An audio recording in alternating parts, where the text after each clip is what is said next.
kinilaw, bubuan tayo na ito. Yan, kinilaw na dilis, kunting mikos lang.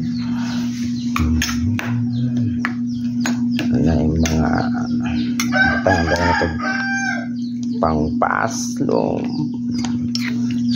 mikos ulit.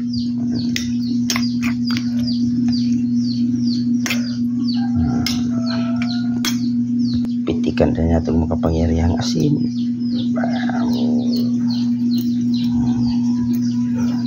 Daog na.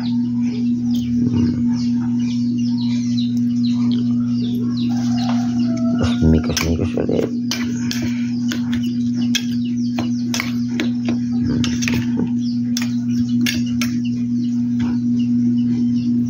Amoy agad.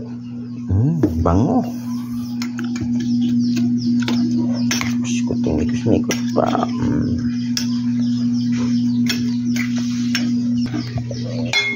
Kain kagad.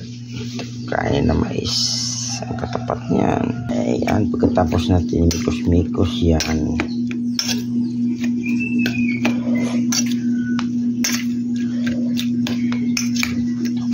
kunin na kagad yung bahaw. At syempre, hindi matawag na kinilaw pag walang sili. Ay, itsa na nato ng mga sili karoon. Sabay na ito dugmok-dugmokon.